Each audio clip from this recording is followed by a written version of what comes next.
Bienvenue sur Radio France Internationale, sur Télépaèse, en ce mercredi 10 juin. Et une très très bonne fête à tous les Landry. Bonjour, salut à tous. Si vous imprégui. Et voilà, c'est mercredi, c'est le jour des enfants, donc on ce 10 juin, ce mercredi 10 juin. C'est votre matinale, comme d'habitude, on se retrouve du lundi jusqu'au vendredi, tous les matins, pour un petit point d'information, de météo, des invités, de rubriques. Je pense que vous avez l'habitude au bout de quelques années maintenant de cette matinale. Et un grand merci de nous suivre, chers auditeurs et téléspectateurs de Télépaèse, et donc tous les matins. Voilà, donc alors en vous souhaitant donc la bienvenue dans cette matinale. Aujourd'hui, on va débuter avec la météo comme d'habitude avec Philippe Jam. On va faire un point général sur l'information, de l'horoscope, des pronostics hippiques. On va parler de l'association MAO aujourd'hui. On aura aussi la littérature avec Lisa. Et puis bien sûr, on se retrouve bien sûr sur la radio, côté radio, avec de la musique. Et puis aussi quelques clips vidéo sur Télépaèse. Voilà, on débute avec Philippe Jam qui s'installe. Bonjour Philippe, pour le bulletin météo et pour l'information de ce jour.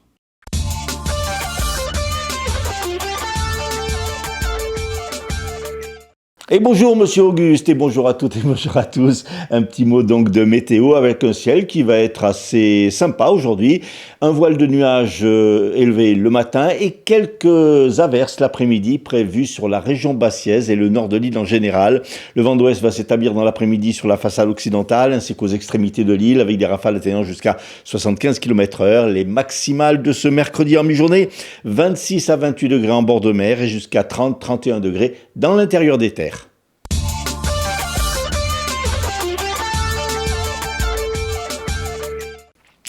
Un feu de végétation a ravagé 1 hectare d'herbes sèches hier dans un champ à Saro-la-Carcopino, à proximité de la voie ferrée. Aucun blessé n'est à déplorer, aucune habitation n'a été menacée par le feu, mais la circulation des trains a toutefois été perturbée en raison de la fumée.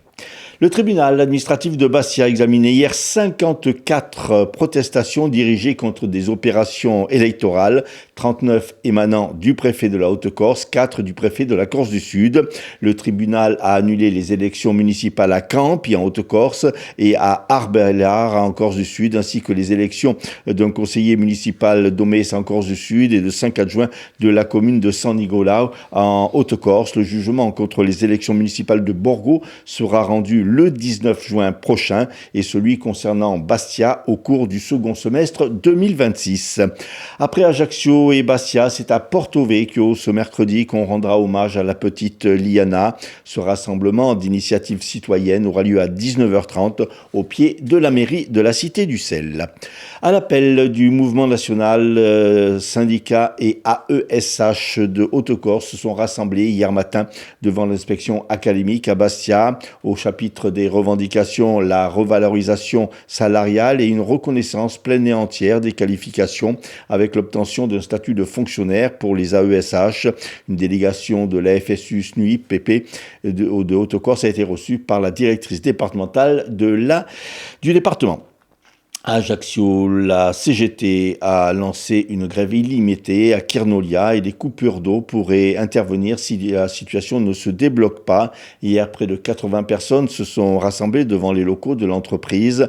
À l'origine du conflit, une procédure disciplinaire pouvant aller jusqu'au licenciement lancée à l'encontre d'un des salariés, par ailleurs délégué syndical de la CGT. Dans un communiqué, la direction a précisé que cette procédure disciplinaire faisait suite à des faits graves et circonstanciés révélés par une enquête interne confiée à un cabinet d'avocats indépendants et qu'elle n'avait aucun lien avec l'exercice des mandats du représentant du personnel. Les grévistes demandent également l'application d'un protocole de fin de conflit qu'ils avaient obtenu en juillet 2025 et qui, selon eux, n'aurait jamais été mis en place. Selon une étude de l'INSEE, entre concentration urbaine et isolement rural, les 3 360 communes de Corse se répartissent en 5 profils distincts selon leur relief, leur population, leur dynamique immobilière ou encore leur accessibilité à l'emploi et aux services. Ajaccio et Bastia concentrent un habitant sur 3 et offrent de meilleures conditions d'accès à l'emploi et aux équipements. À l'opposé, les communes d'altitude peu peuplées et enclavées peinent à attirer de nouveaux résidents alors que la population croît partout ailleurs à un rythme d'environ 1% par an. Ces différences démographiques se reflètent également dans le parc de logement. Ainsi, les résidences secondaires rares dans les villes représentent plus de 6 logements sur 10 dans les communes d'altitude où le bâti est aussi le plus ancien.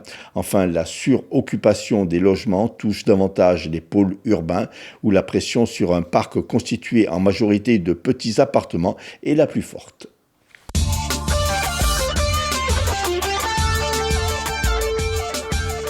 Merci Philippe, on se retrouve dans un petit moment avec nos invités, on va parler de l'association Emmaou.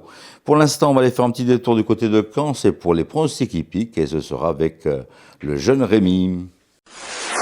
Les pronostics hippiques de Rémi sur Radio Corse International. Bonjour à tous, ce mercredi dans les bons coups du jour, nous serons sur l'hippodrome de Caen. On va démarrer avec le quintet, je vais mettre en tête le numéro 3, Kisatu. Passons à la première course où le 6 Correa devrait lutter pour la victoire, tout comme dans la 8e, le numéro 8 Night Fashion. Bon jeu à tous. Voilà, j'espère que vous avez bien noté. Puis je vous rappelle que ce dimanche, les courses hippiques au niveau insulaire seront du côté de Prunelli-Viumorbo sur l'hippodrome de Calzarello. De l'horoscope, allez, petit horoscope pour débuter votre matinale, pourquoi pas.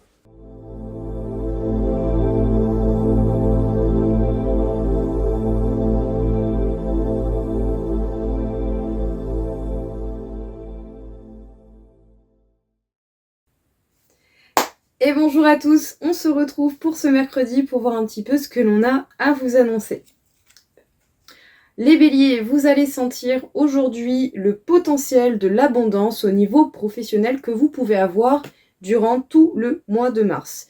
Vous aurez déjà en fait un avant-goût de tout ce que vous allez pouvoir réussir à gagner et à récolter. Et ça, c'est vraiment super cool.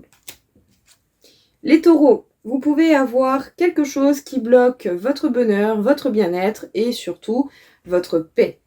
Donc, observez, prenez du recul, qu'est-ce qui est bloquant et pourquoi c'est bloqué? Qu'est-ce que vous avez à apprendre de cette situation pour pouvoir justement revivre pleinement de votre bonheur? Les Gémeaux, les relations humaines vous permettent d'évoluer, vous permettent de mieux vous comprendre et d'avoir une évolution personnelle beaucoup plus complète, beaucoup plus grande. Profitez de ces liens sociaux pour pouvoir justement continuer de vous développer et de passer des bons moments. Les cancers, vous pourriez recevoir des messages qui peuvent éveiller chez vous une sensation de jugement de la part d'autres personnes. Peut-être que vous aurez le point de vue de certaines personnes et que vous n'en aviez peut-être pas besoin ou pas envie d'entendre tout cela. N'hésitez pas à mettre vos limites. Les lions, vous allez comprendre aujourd'hui à quel point il est important de prendre du temps pour soi et à quel point il est important de cultiver sa paix personnelle, sa paix intérieure. Ça va vous paraître vraiment clair comme de l'eau de roche. Les vierges, on peut dire que vous essayez d'avancer, vous passez à l'action, vous faites tout ce qui est possible, mais peut-être que certaines rancunes du passé peuvent encore vous freiner dans votre avancée. Les balances, ne laissez pas certaines personnes de votre passé venir vous freiner dans votre réalisation personnelle ou la réalisation de certains projets qui vous tiennent à cœur. Vous pourriez revoir des têtes du passé qui seraient éventuellement bloquantes ou freinantes. Les scorpions, petite phase de recul. Aujourd'hui, on réfléchit, on observe, on ne passe pas à l'action. La journée pourrait vous paraître longue parce qu'évidemment, cette journée sera marquée sur un temps de réflexion plus que d'avancée. Les sagittaires, au niveau sentimental, vous pourriez avoir des peines. Donc, prenez du temps pour vous, chouchoutez-vous et faites au mieux selon votre situation sentimentale. Les capricornes, vous allez avoir un choix important à faire et c'est un choix qui pourrait susciter de la tristesse chez vous. Et pour le coup, c'est vrai que par moment, on n'a pas toujours les choix que l'on veut, mais on a du choix malgré tout. Les Verseaux, vous devez changer certaines choses si vous ne voulez pas continuer à perdre de l'énergie dans des combats qui ne servent à rien. Et enfin, les Poissons, c'est la fin des disputes, c'est la fin des incompréhensions entre vous et plusieurs personnes. Enfin, un peu de paix. Voilà tout le monde, je vous souhaite à tous une belle journée et je vous dis à bientôt.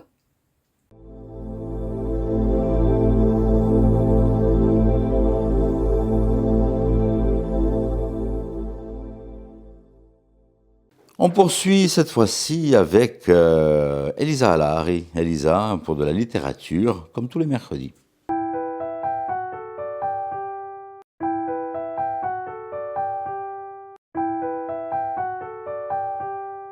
Bonjour à toutes et à tous, je suis heureuse de vous retrouver ce matin pour une nouvelle chronique. Alors aujourd'hui, en ce mois de mai, ma chronique est dédiée à un ouvrage, à un livre témoignage qui m'a beaucoup touchée. C'est le livre de Didier Grasse, Turquin, Bianco, Ner, mon 5 mai 1992, témoignage d'un vécu et d'un combat. Alors c'est un ouvrage paru en avril 2026. Pour débuter, j'avais envie de vous lire la 4e de couverture. Le 5 mai 1992, à 20h30, la tribune nord de Fouriane s'effondrait et nos vies basculaient. J'étais là, blessée, marquée, devenue malgré moi un survivant. Ce mot ne dit pas les nuits, le silence, le poids des absents. Écrire aujourd'hui, c'est refuser l'oubli. C'est honorer ceux qui ne sont plus là, transmettre aux plus jeunes ce devoir de mémoire et rappeler que le 5 mai n'est pas une date ordinaire. Fouriane, Maipio. Le 5 mai 1992 est la date d'une tragédie qui a plongé dans l'horreur la Corse et le monde du football. Ce jour-là, le Sporting Club de Bastia accueille l'Olympique de Marseille en demi-finale de la Coupe de France au stade Armand Cesare. À 20h20 exactement, la tribune nord provisoire, montée en urgence pour augmenter la capacité d'accueil, s'effondre. Le bilan est extrêmement lourd, 19 morts, plus de 2300 blessés et des centaines de vies brisées. J'ai choisi ce témoignage parce que c'est le récit brut et nécessaire, le récit de Didier Grasse qui a vécu dans sa chair, dans son esprit, dans son âme, la catastrophe de Fouriane. C'est le récit d'un trauma individuel, mais c'est aussi le récit d'un trauma collectif. Didier Grasse y raconte avec beaucoup de courage, je dois dire, et sans phare, le trauma, la blessure, mais aussi la culpabilité. La culpabilité qui ronge, les victimes qui survivent, la honte muette et lourde que le psychiatre Richard Reichmann, qui a rédigé d'ailleurs une très belle postface à l'ouvrage, définit de la manière suivante, le syndrome du survivant. Alors, je reprends les mots de Didier Grasse. Je fais partie de ceux qu'on a appelés quelquefois les survivants. Un mot qui dit tout et ne dit rien, car survivre, ce n'est pas simplement sortir vivant d'un drame, c'est porter ensuite, jour après jour, le poids de l'instant où tout a basculé. La mise en mots est une forme de réparation. Raconter le drame, les blessures physiques et psychiques, mais raconter également et surtout une force qui abat les montagnes, l'histoire d'une résilience collective. C'est pour Didier Grasse et pour le collectif des victimes du 5 mai 1992 une façon d'honorer celles et ceux qui ont perdu la vie et qui ont été brisés ce soir-là. C'est le devoir de transmission, le devoir de mémoire, le récit d'une lutte longue, difficile, parfois incomprise et méprisée, ignorée par les autorités. C'est une lutte éminemment digne et nécessaire afin que la loi triomphe. Plus aucun match professionnel n'est disputé un 5 mai en France. C'est le récit de la mémoire gravée dans la loi. Alors, il faut savoir que l'intégralité des bénéfices de la vente de l'ouvrage sera reversée au collectif des victimes de Fouriane et à l'ASB 92. Je finis cette chronique par les mots de Didier Grasse, parce que la mémoire n'a de valeur que si elle s'accompagne d'actes de solidarité et d'un engagement partagé. Moi, je vous engage à lire ce récit qui est profondément touchant et éminemment nécessaire. Merci beaucoup.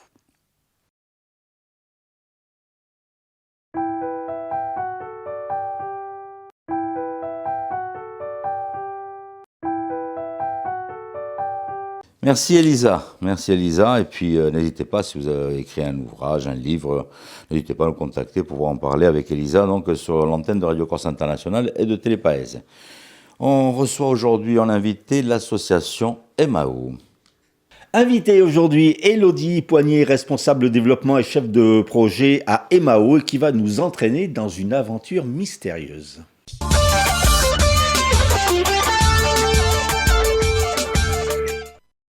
Élodie, bonjour. Bonjour Philippe. Alors, présentez-nous ce sentier des mystères qui va se dérouler ce samedi 13 juin à Fouriane. Alors, le Sentier des Mystères, c'est un projet que nous avons monté avec le soutien de la CAB dans le cadre du projet Maritimo EDA-Z, qui veut dire Expérience d'aventure pour la génération Z. Donc, on a proposé un escape game, une chasse au trésor, entre le village de Fouriane et la chapelle Santa Maria, où voilà, ce sera des énigmes, des choses à découvrir pour arriver à trouver le trésor qui sera bien caché, j'espère. Alors, c'est une animation gratuite, il faut le souligner. Tout à fait. Et ça cible quel public, en fait? Alors, c'est le public de la Gen Z, donc entre 12 et 25 ans. Et il y a 2 sessions. Il y a une session le matin à partir de 9h et une session l'après-midi à partir de 14h. Donc, ça va être une belle journée, je crois, sur Fouriane. Alors, c'est un escape game donc en extérieur, parce que souvent les escape games, c'est dans des locaux. Donc, c'est une enquête qui va mêler un petit peu le patrimoine, l'aventure, les énigmes. Tout à fait. Comment c'est fait le scénario, entre guillemets? Alors, le scénario est un scénario qui est basé sur des faits historiques.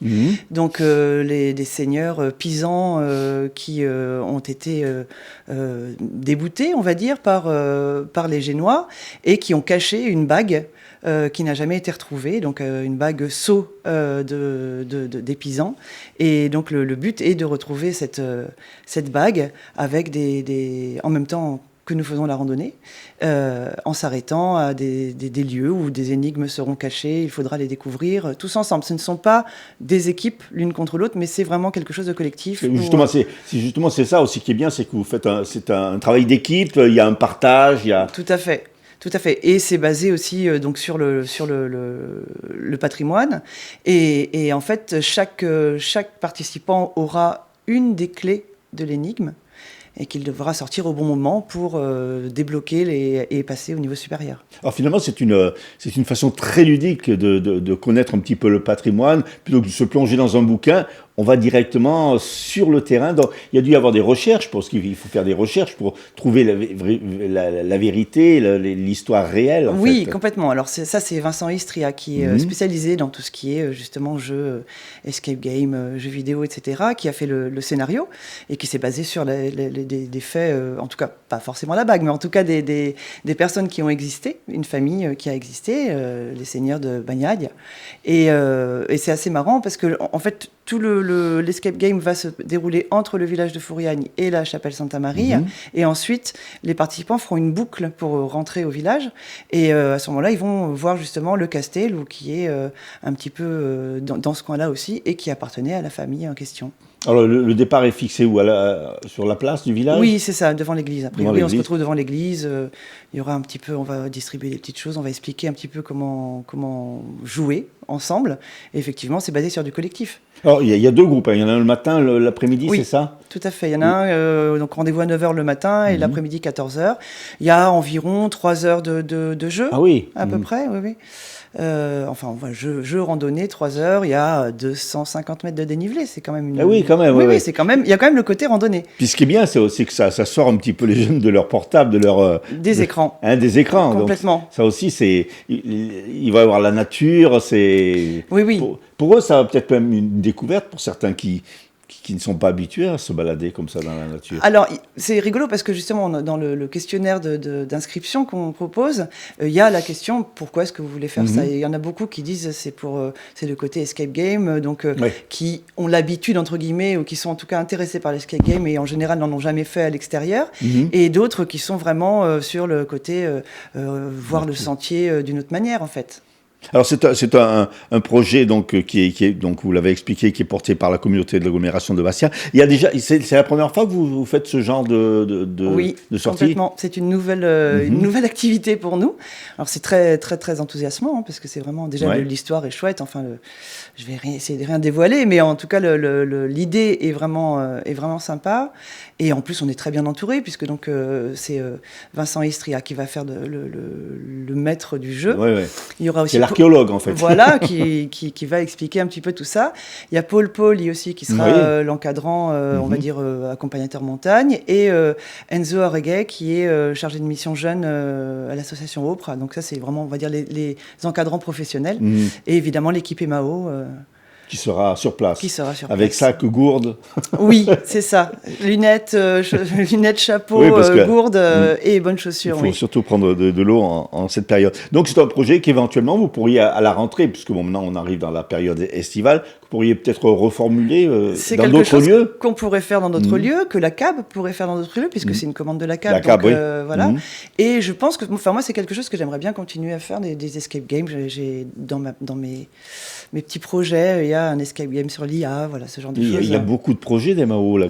Après l'escape game, qu'est-ce qu'il y a ? Il y a encore plein de choses. Après, on va un petit peu se calmer au niveau de la production. En tout cas, on va se calmer. On va plus avoir d'événements pour le grand public là pendant l'été, assez peu, enfin des choses qui sont plus, on va dire, sur les quartiers prioritaires, avec les numéritours et aussi peut-être quelque chose sur l'IA, mais ça c'est en construction.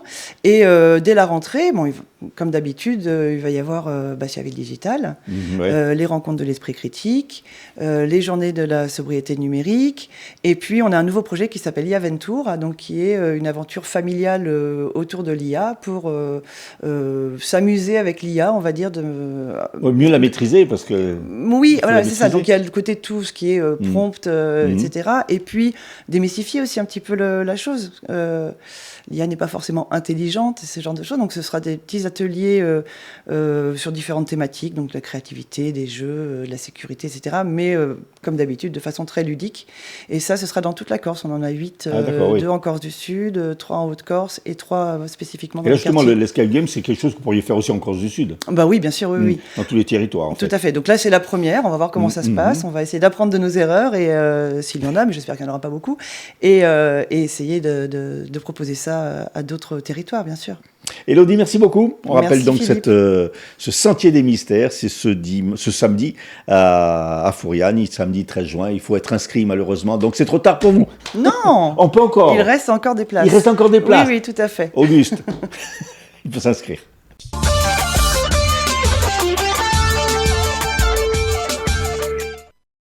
Merci à nos invités. Puis n'hésitez pas à nous contacter si vous avez un petit message à faire passer, donc que ce soit une association, des groupes, des sorties de livres, de disques, pour être sur l'antenne de Radio Corse International de Paese. On poursuit cette fois-ci avec les titres d'information et Philippe Jam qui vient nous rejoindre de nouveau.